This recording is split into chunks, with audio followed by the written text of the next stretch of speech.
Journey from struggle to financial freedom, a personal story.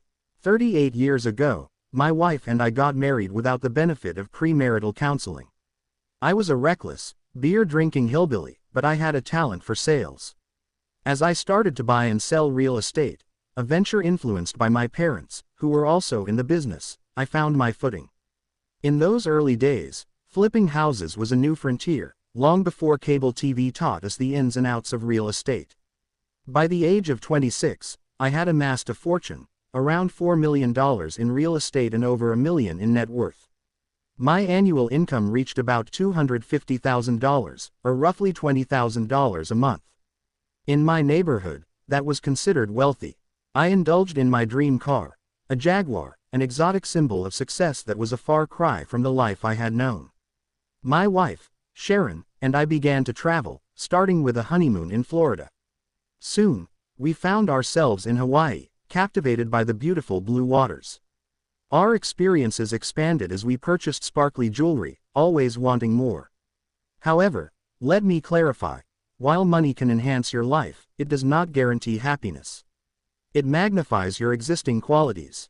If you're unhappy, acquiring wealth won't change that, it may amplify your distress. The same goes for those with negative traits, money can exacerbate them. Conversely, if you're generous and loving, wealth can enable you to make a more significant impact in your community. Despite my financial success, I made foolish decisions. Although I didn't commit fraud or lie, I borrowed excessively, primarily through 90-day notes to finance my real estate flips.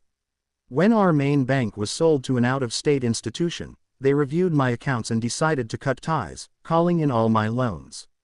This resulted in an immediate $2 million debt, far more than I could handle at once. We spent the next 2.5 years losing everything we owned. My income plummeted from $250,000 in 1 year to just $6,000 the next as I scrambled to pay my bills, believing I had a responsibility to fulfill my promises. As we faced bankruptcy, our marriage was under immense stress. The leading cause of divorce in North America is financial strife. Fortunately, we didn't separate, though Sharon expressed that she considered it during those challenging times, particularly with a newborn and a toddler at home. I found myself standing in the shower, overwhelmed with fear, letting the hot water wash over me as I cried. Recovering from such a steep fall takes time. We didn't bounce back immediately. Instead, we began to approach money differently, implementing 5 crucial strategies that I believe are rooted in wisdom, common sense, and biblical principles. 1. Establish a budget. As Jesus wisely noted, one should count the cost before starting any project. A budget gives you control over your finances. As my friend John Maxwell says, a budget allows you to tell your money what to do rather than wondering where it all went. Winning financially requires intentionality. No one accidentally achieves financial success. 2. Get out of debt. The Bible consistently warns against debt. Living in debt makes you a slave to your lender.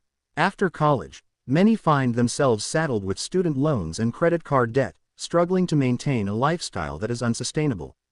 We made a conscious decision to avoid borrowing money. 3. Foster quality relationships. The people you surround yourself with can significantly impact your outlook on life and success. Negative relationships can drag you down, while positive influences can propel you forward. You will reflect the attitudes and behaviors of your closest companions, so choose wisely. 4. Save money. The wise save for future needs. Spending everything you earn is foolish. Having savings provides security in uncertain times, allowing you to navigate life's ups and downs with more stability. 5. Be generous. God loves a cheerful giver. Once you manage your money wisely and become debt-free, you can give generously. Generosity is not merely an act, it is a character trait that reflects a selfless attitude toward others. Through implementing these principles, we found ourselves not just surviving but thriving. It allowed us to lead a more fulfilling life, not burdened by financial stress. We realized the joy in generosity when we took $300 to a local diner on Thanksgiving, surprising the waitress with a generous tip.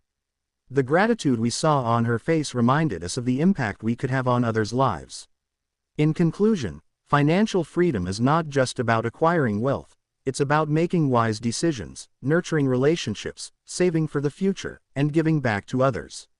By transforming our mindset and practices, we were able to change our trajectory and ultimately experience a life of abundance.